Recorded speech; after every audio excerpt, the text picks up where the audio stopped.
നമസ്കാരം. ഭാരത് ലൈവിലേക്ക് സ്വാഗതം. നമസ്കാരം പ്രശാന്ത്. ശ്രീലെ, നമ്മുടെ ഈ കൊച്ചു കേരളം, സാക്ഷര കേരളം, സുന്ദര കേരളം, ദൈവത്തിന്റെ സ്വന്തം നാട്, പ്രബുദ്ധ കേരളം, നമ്പർ 1 കേരളം എന്നൊക്കെ തുടങ്ങി പഴക്കം നമ്മളങ്ങ് പ്രാചീനമായിട്ട് ചിന്തിക്കുകയാണെങ്കിൽ പരശുരാമ ക്ഷേത്രമായ കേരളം, ധർമ്മത്തിന് വലിയ പ്രാധാന്യമുണ്ടായിരുന്ന നാട്. ഭാരതമെന്ന് കേട്ടാൽ അഭിമാനപൂരിതമാകണം, കേരളമെന്ന് കേട്ടാലോ തിളയ്ക്കണം ചോര നമുക്ക് ഞരമ്പുകളിൽ എന്നൊക്കെ നമ്മൾ പാടി പുകഴ്ത്തിയ കേരളത്തിന് ഇന്ന് എന്താണ് സംഭവിച്ചിരിക്കുന്നത്? കൊച്ചു കുട്ടികൾ കൊലപാതകം വരെ നടത്തുന്നു, കവർച്ച നടത്തുന്നു, കൊള്ള നടത്തുന്നു. എന്നിട്ട് കൊടും കുറ്റവാളികൾ ചെയ്യുന്നത് പോലെ തെളിവ് നശിപ്പിക്കാനുള്ള ശ്രമങ്ങൾ നടത്തുന്നു. ഇപ്പോൾ ഏറ്റവും ഒടുവിൽ ആലപ്പുഴ ജില്ലയിലെ കരുവാറ്റയിൽ നിന്ന് വരുന്ന വാർത്ത അങ്ങനെയാണ്. ഒരു വൃദ്ധനായ മനുഷ്യനെ അടുത്ത ബന്ധുവായ ഒരു പെൺകുട്ടിയുടെ കൊട്ടേഷൻ വാങ്ങിക്കൊണ്ട് പ്രായപൂർത്തിയാകാത്ത 3 ആൺകുട്ടികൾ, ഈ പെൺകുട്ടിയുടെ തന്നെ സുഹൃത്തുക്കളായ 3 ആൺകുട്ടികൾ ചേർന്ന് അതിദാരുണമായി, അതിക്രൂരമായി, പൈശാചികമായി ഒക്കെ കൊലപ്പെടുത്തിയിരിക്കുന്നു. ഇത് ഒരിക്കലും ഈ പ്രായപൂർത്തിയാകാത്ത കുട്ടികളിൽ നിന്ന് ഇത്തരത്തിലൊരു പെരുമാറ്റം ഉണ്ടാകുമെന്ന് നമ്മൾ ആരും ചിന്തിക്കുന്നു പോലുമില്ല. പക്ഷെ ഇത് കഴിഞ്ഞ കുറെ കാലമായിട്ട് കേരളത്തിൽ ഇത് ഒന്നോ രണ്ടോ സംഭവങ്ങളല്ല. കുട്ടികൾ സ്കൂളിൽ തമ്മിൽ അടിയുണ്ടാക്കുമ്പോൾ അവിടെ ഒരു കുട്ടിയെ മറ്റു കുട്ടികൾ ഗ്യാങ് ആയിട്ട് വന്ന് ആക്രമിച്ച് അടിച്ച് കൊലപ്പെടുത്തുന്നു. കോഴിക്കോട് പേരാമ്പ്രയിൽ നിന്നും മറ്റുമൊക്കെ അങ്ങനത്തെ സംഭവങ്ങൾ റിപ്പോർട്ട് ചെയ്തിട്ടുണ്ട്. അതിന്റെ കേസിന്റെ വിചാരണ നടക്കുന്നു. അപ്പോ പ്രായപൂർത്തിയാകാത്ത കുട്ടിക്കുറ്റവാളികളുടെ എണ്ണം കേരളത്തിൽ വളരെ കൂടുകയാണ്. ഇതിന് ആരാണ് ഉത്തരവാദി? എന്തുകൊണ്ടാണ് ഇങ്ങനെ സംഭവിക്കുന്നത്? ഈ 2 കാര്യങ്ങളും നമ്മൾ ചിന്തിക്കേണ്ട സമയം അതിക്രമിച്ചിരിക്കുന്നു. കാരണം ഈ 2 ചോദ്യങ്ങൾക്ക് ഉത്തരം കിട്ടിയാലേ നമുക്ക് ഇതിനൊരു പരിഹാരം ഉണ്ടാക്കാൻ സാധിക്കുകയുള്ളൂ. നമ്മുടെയൊക്കെ ചെറുപ്പകാലത്ത്, നമ്മളൊക്കെ സ്കൂളിൽ പഠിക്കുന്ന കാലത്ത് ഇങ്ങനെയുള്ള സംഭവങ്ങൾ കേട്ടുകേൾവി പോലുമില്ല. അന്ന് ഒരു പക്ഷേ പത്രത്തിൽ എങ്ങാനും അമേരിക്കയിൽ ഏതെങ്കിലും അല്ലെങ്കിൽ യൂറോപ്പിൽ എവിടെയെങ്കിലും ഒരു കുട്ടി ഒരു കുറ്റം ചെയ്ത് ഒരു വാർത്ത വരുന്നു. ഇപ്പോഴും നമുക്ക് നമ്മുടെ ഇന്ത്യ മഹാരാജ്യം തന്നെ എടുക്കാമല്ലോ. മറ്റ് സംസ്ഥാനങ്ങളിൽ നിന്ന് ഇത്തരത്തിലുള്ള കേസുകൾ റിപ്പോർട്ട് ചെയ്യുന്നതിന്റെ എണ്ണം തുലോം കുറവാണ്. എന്തുകൊണ്ട് കേരളത്തിൽ ഇങ്ങനെ ഉണ്ടാകുന്നു? കേരളത്തിന് എന്താണ് സംഭവിച്ചിരിക്കുന്നത്? പ്രശാന്ത്, ഇതിലെ ആദ്യത്തെ കാര്യം പറയേണ്ടത്, ഇത് കേരളമാണ് എന്ന് പറഞ്ഞുകൊണ്ട് ഇവിടെ കുറെ പുരോഗമനവാദികളെന്ന് നടിക്കുന്ന കുറെ ആൾക്കാർ നടക്കുന്നുണ്ട്.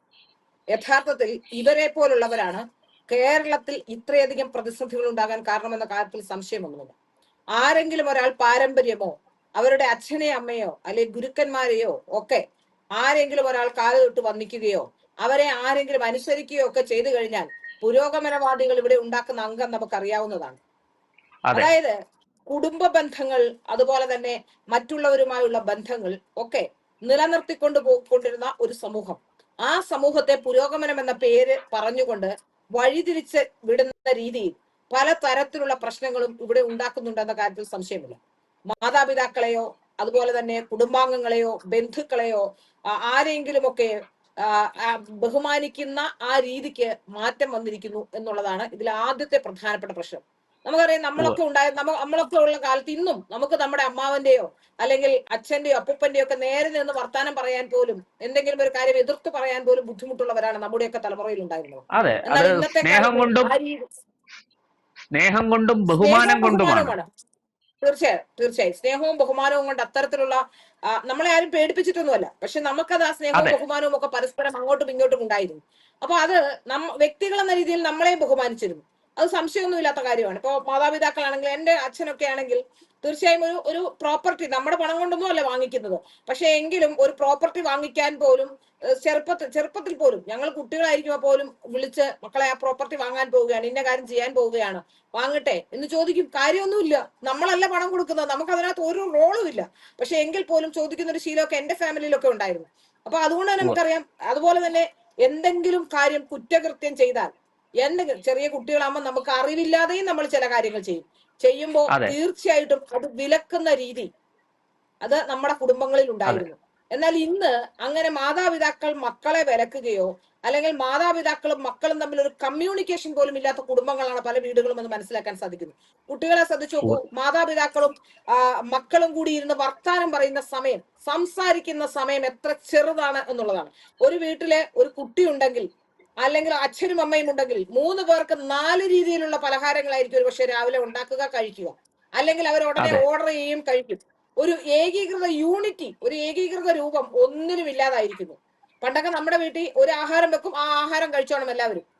ഇന്നത്തെ കാലത്ത് അങ്ങനെയല്ല. ഇഷ്ടപ്പെട്ടില്ല ഉടനെ സ്വിഗ്ഗി എടുക്കുക, സൊമാറ്റോ എടുക്കുക, നേരെ അടുത്തത് ഓർഡർ ചെയ്യുക, അവര് കഴിക്കുക. അവര് അച്ഛനും അമ്മയും കുട്ടികളും കൂടി ഇരുന്ന് വർത്താനം പറഞ്ഞ് ഒരു ഡൈനിങ് ടേബിളിന്റെ ചുറ്റും ഇരുന്ന് എങ്കിലും സംസാരിക്കുന്ന 10 മിനിറ്റെങ്കിലും സംസാരിക്കുന്ന എത്ര വീടുകളുണ്ട്? നമ്മുടെ പേരന്റിങ് ഇപ്പോഴത്തെ വലിയ പ്രശ്നമാണ്. അച്ഛനും അമ്മയൊക്കെ ഉദ്യോഗസ്ഥരായി കഴിഞ്ഞപ്പോ പേരന്റിങ്ങിൽ വലിയ വ്യത്യാസങ്ങൾ വന്നിട്ടുണ്ട്.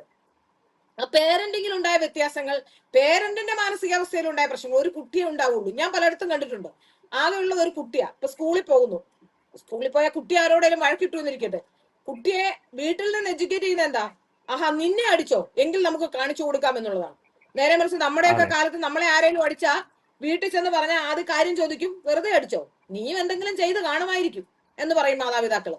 അല്ലെങ്കിൽ ഞങ്ങളൊന്നും ചെയ്തില്ല, ആ പോട്ടെ സാരമില്ല, നമുക്ക് നാളെ ടീച്ചറോട് പറയാം. അല്ലാതെ നമ്മൾ ഉടനെ ഇറങ്ങുന്നു, അല്ലെങ്കിൽ നീ നാളെ അടിച്ചിട്ടേ പോരാവൂ, അല്ലെങ്കിൽ കത്തിയെടുത്ത് ഞാനിപ്പോ അവരെ കുത്താം, ഇതൊന്നും നമ്മുടെ വീട്ടിലില്ല.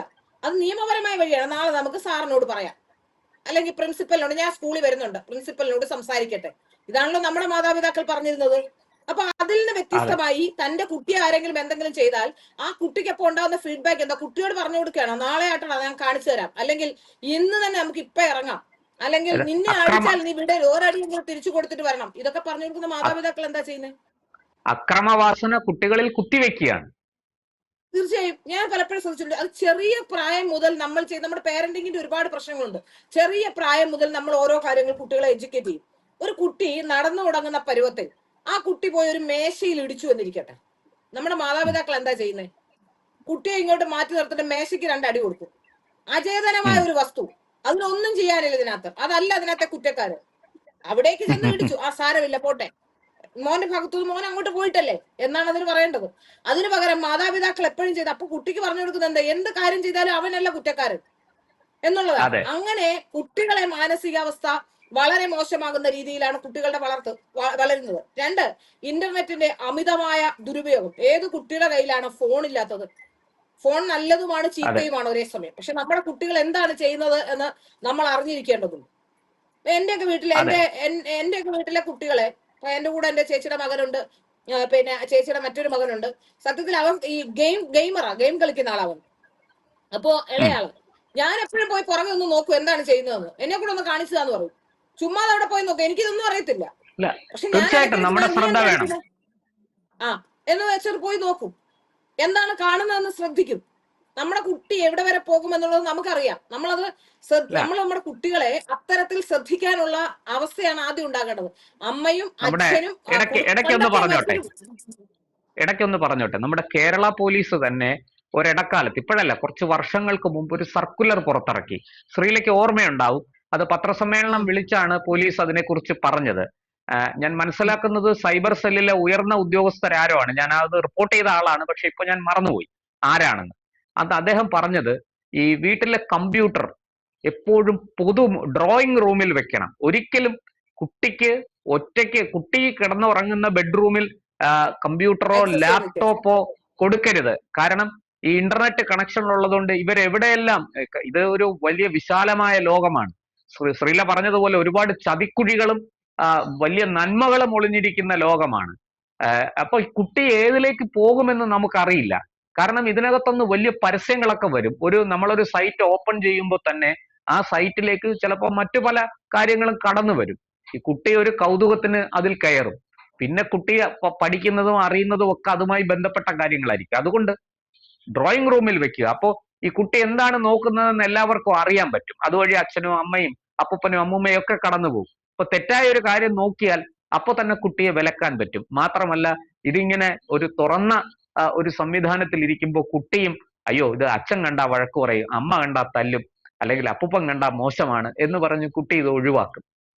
ഇന്ന് അങ്ങനെ ഒരു സാഹചര്യം നമ്മുടെ വീടുകളിൽ ഇല്ല. ഇന്ന് കുട്ടികളിലെല്ലാം അപ്പൂപ്പനും മൊബൈൽ അമ്മൂമ്മ ഫോൺ ഇല്ലല്ലോ. ഉണ്ട്. അപ്പൂപ്പനും അപ്പൂപ്പനും അമ്മൂമ്മയും അമ്മൂമ്മ ഇല്ല. ഇല്ല. ഇല്ല. എല്ലാ വീടുകളിലും അപ്പൂപ്പനും അമ്മൂമ്മയും അപ്രത്യക്ഷമായിരിക്കുന്നു. ഇനി അപ്പൂപ്പനും അമ്മൂമ്മയും ഉണ്ടെങ്കിൽ കൊച്ചുമക്കൾ ആദ്യ തലയിൽ കയറുന്ന അപ്പൂപ്പന്റെ അമ്മൂമ്മയുടെയും തലയിലായിരിക്കും. അതെ അതെ അപ്പൂപ്പനും അതെ. അമ്മൂമ്മയോടും ആയിരിക്കും അവരുടെ ആദ്യത്തെ ശത്രു അപ്പൂപ്പനും അമ്മൂമ്മയായിരിക്കും. കാരണം അപ്പൂപ്പനും അമ്മൂമ്മയും പിന്നെ പഴഞ്ചനാകും. മറ്റൊന്ന്, അവർ പറയുന്ന കാര്യങ്ങൾ പഴഞ്ചനായി ഫീൽ ചെയ്യും. അവർ ഈ എല്ലാ കാര്യത്തിലും തുള്ളിയില്ലെങ്കിൽ അവർക്ക് അപ്പൂപ്പനും അമ്മൂമ്മയോട് ദേഷ്യം വരും. അത്തരത്തിലാണ് ഇപ്പൊ കാര്യങ്ങൾ പൊക്കോണ്ടിരിക്കുന്നത്. അപ്പൊ ഞാൻ അതുപോലെ ഈ മറ്റൊരു അടുത്ത കാലത്ത് BJPയുടെ ഒരു നേതാവിനോട് ഞാൻ പറഞ്ഞു, അയാൾക്ക് ആ, കുറെ അമ്പലങ്ങളുമായൊക്കെ ബന്ധമുണ്ട്. അപ്പോ അമ്പലങ്ങളിൽ പരിപാടികളൊക്കെ നടത്തുന്നുണ്ട്. അപ്പൊ ഞാൻ അദ്ദേഹത്തോട് പറഞ്ഞു, നിങ്ങൾ ഒരു കാര്യം ചെയ്യണം. നിങ്ങൾ ഈ വനിതാ സമ്മേളനം എന്ന് പറഞ്ഞിട്ട് ഏതെങ്കിലും ഒരു സിനിമാ നടിയെ കൊണ്ടുവന്ന് അവിടെ നിർത്തി സംസാരിപ്പിക്കുന്നത് നിങ്ങൾ ഒഴിവാക്കണം. വനിതാ സമ്മേളനം എന്ന് പറയുമ്പോൾ ഇപ്പൊ ക്ഷേത്രങ്ങളിൽ വനിതാ സമ്മേളനം, ഇപ്പൊ NSSന്റേതാണെങ്കിൽ NSSന്റെ സ്ത്രീകൾ കാണും, SNDPയുടേതാണെങ്കിൽ SNDPയുടെ സ്ത്രീകൾ കാണും. ക്ഷേത്രമാകുമ്പോൾ മറ്റെല്ലാ തരത്തിലുള്ള ആൾക്കാരും ഉത്സവ സമയത്തെത്തും. നിങ്ങൾ അതെ ഒരു അതെ ദിവസം ഇത്തരത്തിലുള്ള സമ്മേളനങ്ങൾ വെച്ചിട്ട് അവിടെ സംസാരിക്കാൻ അറിയുന്ന, ഇത്തരം വിഷയങ്ങളെ അഡ്രസ് ചെയ്യാൻ അറിയുന്ന ഒരു സൈക്കോളജിസ്റ്റ്, അതുപോലെ തന്നെ ഇത്തരത്തിലുള്ള കാര്യങ്ങളെ കുറിച്ച് സംസാരിക്കാൻ അറിയുന്ന പൊതുപ്രവർത്തകർ, മാധ്യമ പ്രവർത്തകർ, ഇങ്ങനെയൊക്കെയുള്ള ആൾക്കാരെ നിങ്ങൾ വിളിച്ചിട്ട് അല്ല ഒരു ദിവസം ഈ പോ ഗുഡ് പാരന്റിങ് എന്താണ് അതെ സമൂഹത്തിൽ നടക്കുന്നതിനെ കുറിച്ച് അമ്മമാർക്ക് ക്ലാസ് കൊടുക്കണം. അതിന് കാരണം എന്താണെന്ന് അതെ വെച്ചാൽ 90% കുട്ടികളും അമ്മമാർക്കാണ് കുട്ടികളെ ഏറ്റവും എളുപ്പം ശ്രദ്ധിക്കാൻ കഴിയുക. അച്ഛൻ തീർച്ചയായിട്ടും. ഒരുപക്ഷെ വീട്ടിൽ ജോലിക്ക് പോവുകയും ഒക്കെ ചെയ്യുന്ന ആൾക്കാരാണ്. ഇപ്പൊ എല്ലാവരും പറയും അമ്മമാരും ജോലിക്ക് പോകുന്നുണ്ട്. അമ്മമാരും ജോലിക്ക് പോകുന്നുണ്ടെങ്കിലും മക്കളുമായി ഏറ്റവും അധികം ആത്മബന്ധം പുലർത്തുന്നതും മൾട്ടി ടാസ്കിംഗ് അമ്മയാണ്. നടത്തുന്നതും സ്ത്രീകളാണ്. അതുകൊണ്ട് അതെ. തന്നെ സ്ത്രീകളെ ഈ കാര്യത്തിൽ തലമുറ നമ്മുടെ കുട്ടികൾക്ക് എന്താണ് സംഭവം, എനിക്ക് അറിയുന്ന കുട്ടികളെ ഒക്കെ ഞാൻ ശ്രദ്ധിക്കും. എന്റെ ഒരു സുഹൃത്തിന്റെ മകൾ നിരന്തരമായി അവൾ ഹോസ്റ്റലിൽ നിന്ന് വരുന്നില്ല. അവക്കൊന്നും മനസ്സിലാവുന്നില്ല. എന്റെ കൂട്ടുകാർ പറഞ്ഞ അവൾ ഹോസ്റ്റലിൽ നിന്ന് വരുന്നില്ല, കാര്യം അറിയില്ല. പെൺകുട്ടികൾ മാത്രമുള്ള ഹോസ്റ്റലാണ്. അപ്പോ സ്ഥിരമായി വരുന്നില്ല. വന്നാൽ ഉടൻ വൈകുന്നേരം ആകുമ്പോൾ പോകും. ഞാൻ അവളോട് പറഞ്ഞു, നീ നിരന്തരം ഒരു 5 ദിവസം അടുപ്പിച്ച് പോകാൻ പറഞ്ഞ ഹോസ്റ്റലിലേക്ക്. ചെല്ലുമ്പോഴാണ് ഈ കുട്ടി സിഗരറ്റിനൊക്കെ അടിമയായിരുന്നു. സിഗരറ്റ് വലിച്ചുകൊണ്ടിരിക്കുകയാണ്. അതാണ് വീട്ടിൽ വന്നാൽ നിൽക്കാൻ പറ്റാത്തത്. പിന്നെ ഡി ഓ, അഡിക്ഷൻ സെന്ററിൽ കൊണ്ടുപോയി അതൊക്കെ മാറ്റിയെടുത്തു. പക്ഷെ നമ്മൾ ആ സമയത്ത് ശ്രദ്ധിക്കുക എന്നുള്ളത്, ഞാൻ എന്നോട് കുട്ടികളെ കുറിച്ച് പറയുന്ന, അല്ലെങ്കിൽ എന്റെ സുഹൃത്തുക്കളുടെ, അല്ലെങ്കിൽ അത്തരത്തിലുള്ള കുട്ടികളോട് അങ്ങനെ എന്തെങ്കിലും തരത്തിലുള്ള പ്രശ്നങ്ങൾ ഉണ്ടെങ്കിൽ എന്നോട് പറഞ്ഞാൽ ഞാനത് സോർട്ട് ഔട്ട് ചെയ്യാൻ നിങ്ങളൊന്ന് ശ്രദ്ധിക്കൂ, കുട്ടികളെ കൂടുതൽ ശ്രദ്ധിക്കൂ. ഒരു കുട്ടി നിരന്തരമായി ഒറ്റയ്ക്ക് ഇരിക്കുന്നു മുറിയിൽ അടച്ച്. അപ്പൊ നല്ല കുട്ടിയാണ്, വേറെ പ്രശ്നങ്ങളൊന്നുമില്ല. അപ്പൊ ഞാൻ പറഞ്ഞു, ഇതിന് 17-18 വയസ്സാ, അഡോളസെന്റ് ഏജിലൂടെ കടന്നു പോകുന്ന കുട്ടിയാ, ഒറ്റയ്ക്ക് മുറിയിൽ കഥ കടച്ചിട്ടിരിക്കുന്ന എന്താണ് കാരണം? നമ്മൾ ശ്രദ്ധിക്കണം. അപ്പൊ അങ്ങനെയുള്ള കാര്യങ്ങൾ നമ്മൾ ശ്രദ്ധിക്കുക എന്നുള്ളതാണ് ആദ്യത്തെ കാര്യം. ഇവിടെ അങ്ങനെ ഒരു ശ്രദ്ധ വീട്ടുകാരുടെ ഭാഗത്തൊന്നും ഉണ്ടാകുന്നില്ല. അപ്പൊ കുട്ടികൾ എന്ത് ചെയ്യും? മറ്റു മാർഗങ്ങളിലൂടെ, സോഷ്യൽ മീഡിയ, അതുപോലെ തന്നെ അവരുടെ ലോകമേ വിശാലമായിരിക്കും. നമ്മുടെ കുട്ടികളുടെ സുഹൃത്തുക്കളെ നമുക്കറിയാത്ത സാഹചര്യം ഉണ്ടാകുന്നത്, നമ്മുടെ കുട്ടികളുടെ സുഹൃത്തുക്കൾ ആരാണ്, അവരേത് വീട്ടിൽ നിന്ന് വരുന്നതാണ്. എന്റെ എല്ലാ കൂട്ടുകാരെയും, എന്റെ അച്ഛനും അമ്മയും മരിക്കുന്നിടം വരെ എന്റെ എല്ലാ കൂട്ടുകാരെയും എന്റെ അച്ഛനും അറിയാം, എന്റെ അമ്മയ്ക്കും അറിയാം. അതിൽ എന്തെങ്കിലും അല്ല തട്ടുകേട് അങ്ങനെ വന്നിട്ടുണ്ടെങ്കിൽ, ആരെങ്കിലും വഴക്കുണ്ടാക്കിയിട്ടുണ്ടെങ്കിൽ, എന്റെ പ്രണയ നൈരാശ്യം ഉണ്ടെങ്കിൽ അതുവരെ എന്റെ മാതാപിതാക്കളോട് ഞാൻ പറഞ്ഞിട്ടുണ്ട്. എല്ലാ കാര്യങ്ങളും വീട്ടുകാർക്ക് അറിയാം. അറിയാത്തൊരു കാര്യങ്ങളും ഇല്ല. അതെ അതെ. അല്ല, ഒരു അപ്പൊ പ്രായം അതൊരു കഴിഞ്ഞാൽ പ്രധാനപ്പെട്ട കാര്യമാണ്. നമ്മൾ മലയാളത്തിൽ ഒരു ചൊല്ലുണ്ട്, തന്നോളമായാൽ താനെന്ന് വിളിക്കണം എന്നൊരു ചൊല്ലുണ്ട്. മക്കൾ വലുതായി ഉം. വരുമ്പോ, അതായത് ഈ കൗമാരകാലമൊക്കെ കടന്നു വരുമ്പോ അവരെ തന്നെ പോലെ കരുതണം. അവരെ വളരെ സ്നേഹത്തോടു കൂടി സുഹൃത്തുക്കളെ പോലെ കരുതി വേണം അച്ഛനും അമ്മയും സ്നേഹിക്കാൻ. അപ്പോൾ അവർക്ക് നമ്മളുടെ അടുത്തൊരു, എന്നാൽ തെറ്റ് കണ്ടാൽ ശാസിക്കുകയും പക്ഷെ വേണം. നമ്മൾ ഈ അടുത്ത അപ്പോൾ കാലത്ത് കാണുന്നതേ, കുട്ടികൾ 10 മാസം 9 മാസം ഗർഭിണിയായി പ്രസവിക്കുമ്പോൾ മാതാപിതാക്കൾ അറിയുന്നില്ല എന്നുള്ളതാണ്. കുട്ടികൾ പ്രസവിക്കുന്നതും കുട്ടികൾ ഗർഭിണിയാകുന്നതൊന്നും മാതാപിതാക്കൾ അറിയാത്ത വീടുകളുണ്ട്. ഒരു അതെ കുട്ടി അതെ അതെ അടുത്ത കാലത്ത് ഒരു കുട്ടി ജനലിൽ കൂടെ എടുത്തെറിഞ്ഞു. ശരീരത്തിനുണ്ടാകുന്ന മാറ്റം, ഒരു കുട്ടിക്ക് ശരീരത്തിനുണ്ടാകുന്ന മാറ്റം അറിയുന്നില്ല എങ്കിൽ, നമ്മൾ നമ്മുടെ ശരീരത്തിന്റെ മാറ്റം ശ്രദ്ധിക്കുന്നത് പോലെ തന്നെ നമ്മുടെ വീട്ടിലുള്ള കുട്ടികൾക്ക് തടി വെക്കുന്നു. അല്ലെങ്കിൽ എന്റെ വീടിന്റെ അടുത്ത് സംഭവിച്ചതാണ്. ഒരു കുട്ടി തലേ ദിവസം വരെ, 9 മാസം പ്രസവിക്കുന്നതിന് തലേ ദിവസം വരെ സൈക്കിൾ ചവിട്ടി പുറത്തു പോരുന്ന ഒരു പെൺകുട്ടി തടി വെച്ചത് എന്താണെന്ന് ചോദിച്ചപ്പോൾ ചക്ക കഴിച്ചാണെന്ന് പറഞ്ഞു. ഒരു ദിവസം വയറ്റുവേദന ആശുപത്രി ചെല്ലുമ്പോൾ കുട്ടി പ്രസവിക്കുകയാണ്. എന്റെ വീടിന്റെ വളരെ അടുത്ത് നടന്ന ഒരു സംഭവം. അപ്പൊ തീർച്ചയായിട്ടും. മാതാപിതാക്കൾ അറിഞ്ഞിട്ടില്ല. അല്ല, ഇതൊക്കെ മാതാപിതാക്കൾക്ക് ഞെട്ടിക്കുന്ന അറിയില്ല എന്നുള്ള, കാര്യങ്ങളാണ്. അത് ഒരിക്കലും അംഗീകരിക്കാൻ കഴിയില്ല. അതെങ്ങനെയാണ് അറിയാതിരിക്കുന്നത്? ഒരു വീട്ടിൽ ഒരു കുട്ടിയെ ശ്രദ്ധിച്ചിട്ടുണ്ടെങ്കിൽ ആ കുട്ടിയുടെ മാറ്റം എന്താ മാതാപിതാക്കൾക്ക് മനസ്സിലാവാത്തത്? അപ്പൊ മാതാപിതാക്കൾ അതെ. ശ്രദ്ധിക്കുന്നില്ല എന്നുള്ളതാണ്. മാതാപിതാക്കൾക്ക് വേറെ എന്റെ ബിസിനസ്സാണ്. അമ്മമാർക്ക് വല്ല ഇപ്പൊ റീൽസ് ചെയ്യുക, അമ്മമാരല്ലെങ്കിൽ വേറെ ആരോടെങ്കിലും സംസാരിക്കുക. മാതാപിതാക്കൾക്കും മക്കൾക്കും തമ്മിൽ ഒരു അന്തരം ഉണ്ടാവുക. ഇപ്പൊ എന്റെ ചേച്ചിയുടെ മോൻ എന്റെ കൂടെ ഉണ്ട്. ഞാൻ അവിടെ കിടന്നുറങ്ങുമ്പോൾ ഞാൻ ഇടയ്ക്ക് അവനെ വിളിക്കും, മോനെ ഇവിടെ വന്നിരിക്കുന്നു പറയും. ചുമ്മാതെ എന്റെ മുറിയിൽ വന്നിരുന്ന് ഞങ്ങൾ എന്നോട് വർത്താനം പറഞ്ഞ് ചിലപ്പോൾ ഒരു പക്ഷേ കട്ടിലേക്ക് കിടന്ന് ഇങ്ങനെ വർത്താനം പറയും കുറെ നേരം. അപ്പൊ എനിക്ക് അവൻ എന്തൊക്കെയാണ് പറയുന്നത്, അവന്റെ മാനസിക വ്യാപാരം എന്താണ്, നടക്കാൻ പോകുമ്പോൾ കൂടെ കൊണ്ടുപോകും, കൂടെ കൊണ്ടുപോയി എന്താണ് സംസാരിക്കുന്നതെന്ന് ഞാൻ ശ്രദ്ധിക്കും, അവൻ എന്താണ്. അപ്പൊ അവൻ കുറെ വായിക്കുന്ന കാര്യങ്ങളെ അല്ലെങ്കിൽ എന്തെങ്കിലും കാര്യങ്ങളെ കുറിച്ചുള്ള ഇൻഫർമേഷൻ, അതെ. കൂടുതൽ സമയവും അവൻ ഫോണിൽ ഇരിക്കുന്നതിന് അത്ര തന്നെ സമയം, അല്ലെങ്കിൽ ഓൺലൈൻ നോക്കുന്നതിന് അത്ര തന്നെ സമയം ഞാൻ അവനോട് സംസാരിക്കാറുണ്ട്. അല്ല, അങ്ങനെയൊക്കെ വേണം. നമുക്ക് ഒരു കുട്ടികളുടെ ഒരു മാനസിക കാര്യം കൂടി വ്യാപാരങ്ങൾ മനസ്സിലാക്കാൻ ഒരു കാര്യം കൂടി ഞാൻ ചോദിക്കട്ടെ. ഇവിടെ ഈ കരുവാറ്റയിൽ നടന്ന സംഭവത്തിൽ സിനിമയ്ക്ക് വലിയ സ്വാധീനമുണ്ടെന്ന് പറയുന്നു. ഈ സിനിമയിൽ കണ്ടതിന്റെ അടിസ്ഥാനത്തിലാണ് ഈ കൊലപാതകം നടത്തിയതിനു ശേഷം അവിടെ മുളക് പൊടിയൊക്കെ വിതറി തെളിവ് നശിപ്പിക്കാൻ ശ്രമിച്ചത്, കവർച്ച നടത്തിയത് ഒക്കെ ചെയ്തത്. ഇത് പോലീസ് വളരെ തന്ത്രപരമായിട്ടാണ് ഈ കുട്ടികളെ എല്ലാം തിരിച്ചറിയുകയും അവരെ പിടികൂടുകയും ഒക്കെ ചെയ്തത്. പക്ഷെ നമ്മുടെ ഈ സിനിമ, കേരളത്തിലെ പ്രത്യേകിച്ചും മലയാള സിനിമകൾ വലിയ രീതിയിൽ വയലൻസ് വളർത്തുന്നുണ്ട്. പ്രത്യേകിച്ച് ഇത്തരത്തിലുള്ള കുഴപ്പങ്ങൾ, ഈ ഏത് കുറ്റകൃത്യവും ചെയ്യാനും അത് ആസൂത്രണം ചെയ്യാനും നടപ്പാക്കാനും മടിയില്ലാത്ത ഒരു സമൂഹത്തെ, ഒരു യുവതലമുറയെ സൃഷ്ടിക്കുന്നതായി വലിയ ഒരു പരാതി ഉയർന്നിട്ടുണ്ട്.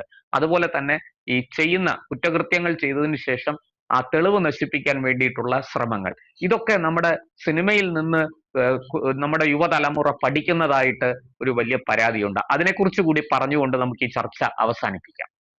പ്രശാന്തെ, അങ്ങനെയാണെങ്കിൽ ഞാൻ ചോദിക്കട്ടെ, നമ്മൾ സിനിമ നമ്മളെ ഇൻഫ്ലുവൻസ് ചെയ്തു എന്ന് പറയുമ്പോൾ, നമ്മളും ഒക്കെ ഉണ്ടായിരുന്ന കാലഘട്ടത്തിൽ സിനിമയില്ലേ, കൊലപാതക സീനുകളില്ലേ? ഇപ്പൊ കൂടുതൽ വയലൻസ് ഉണ്ട്, അല്ലെങ്കിൽ കൂടുതൽ സിനിമകളും കൊലപാതകവുമായി ബന്ധപ്പെട്ടുള്ളതാണ് എന്നുള്ളത് ഒരു പ്രധാനപ്പെട്ട കാര്യമാണ്. ഈ സിനിമയുടെ അവസാനം എന്താ കാണിക്കുന്നത്? അങ്ങനെയാണെങ്കിൽ ആ കുട്ടി അതും സംശീകരിക്കണ്ടേ? എല്ലാ സിനിമയുടെയും അവസാനം ഈ കൊലപാതകങ്ങളെ ഏതെങ്കിലും രീതിയിൽ പിടിക്കപ്പെടുകയോ ഏതെങ്കിലും രീതിയിൽ മരിക്കുകയോ ആരെങ്കിലും കൊല്ലുകയോ ഒക്കെ ആണല്ലോ ചെയ്യുന്നത്. അപ്പൊ അതിലൊരു നന്മയില്ല എന്ന് ഈ കുട്ടി മനസ്സിലാക്കേണ്ടതല്ലേ? ഈ സംഭവിക്കുന്നതിൽ ഒരു നന്മയില്ല, അല്ലെങ്കിൽ നാളെ ഇത് സംഭവിക്കും. എല്ലാ സിനിമകളും ഇപ്പൊ എനിക്ക് ഇപ്പോഴത്തെ സിനിമകളിൽ, ലേറ്റസ്റ്റ് സിനിമകളിൽ ട്രെൻഡ് മാറിയിട്ടുണ്ട്. എങ്കിൽ പോലും ലാസ്റ്റ് ഞാൻ കണ്ടത് തുടക്കമാണ്. തുടക്കം സിനിമയിൽ പോലും അവസാനം എത്തുമ്പോ ഈ പിന്നെ വിസ്മയ മോഹൻലാലിന്റെ കഥാപാത്രം കൊടുക്കുന്ന ഒരു മെസ്സേജ് ഉണ്ട്. ബാക്കിയൊന്നും എനിക്ക് സിനിമയുമായി ബന്ധപ്പെട്ട് വലിയ അഭിപ്രായമൊന്നുമില്ല.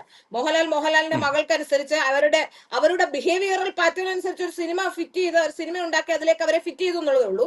അവരുടെ അഭിനയത്തെ കുറിച്ചോ അല്ലെങ്കിൽ സിനിമയെ കുറിച്ചോ എനിക്ക് വലിയ അഭിപ്രായം. പക്ഷെ അതിലൊരു മെസ്സേജ് ഉണ്ട്. ഒരു സിനിമയ്ക്ക് ഒരു മെസ്സേജ് ഉണ്ടായിരുന്നു. ആ സിനിമയ്ക്ക് വളരെ അടുത്ത കാലത്ത് കണ്ട സിനിമകളിൽ മെസ്സേജ് ഉള്ള ഒരു സിനിമയെ നമുക്ക് പറയാൻ കഴിയും. പലപ്പോഴും ഇതിലെ സാങ്കല്പികമാണ് കഥാപാത്രങ്ങൾ എന്ന് പറയുമ്പോഴും പലപ്പോഴും അതിനുള്ള കാരണങ്ങൾ നമ്മൾ ചിന്തിച്ച് നമ്മുടേതായ രീതിയിൽ കണ്ടെത്തേണ്ട സാഹചര്യമാണ് പലപ്പോഴും. എന്നാൽ ഈ സിനിമയ്ക്ക് ഒരു മെസ്സേജ് ഉണ്ട്. അതായത് സ്ത്രീകളെ ഉപദ്രവിക്കാൻ ശ്രമിക്കുന്ന പുരുഷന്മാർക്ക് അതേപോലെ പ്രതികരിക്കുന്ന കപ്പാസിറ്റി ഉള്ള, കരുത്തുള്ള വനിതകൾ ഉണ്ടാകുന്നു എന്നുള്ളത് ഒരു കളരിയുടെ ഒക്കെ പശ്ചാത്തലത്തിൽ, കളരിപ്പയറ്റിന്റെ ഒക്കെ പശ്ചാത്തലത്തിൽ കാണിക്കുന്ന ഒരു സിനിമ കൂടിയാണിത്.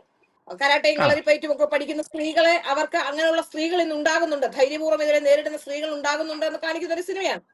കുറച്ച് വയലൻസ് ഒക്കെ കൂടുതലുണ്ട്. എന്നെ സംബന്ധിച്ച് അത് വയലൻസ് ആണ് കേട്ടോ. ബാക്കിയുള്ളവർക്ക് എങ്ങനെയാണെന്ന് അറിയില്ല. എനിക്കിങ്ങനെ ഈ കൊലപാതക സീനുകളൊന്നും കാണാൻ ഇഷ്ടപ്പെടുന്ന ഒരാളല്ലാത്തതുകൊണ്ടാവാം.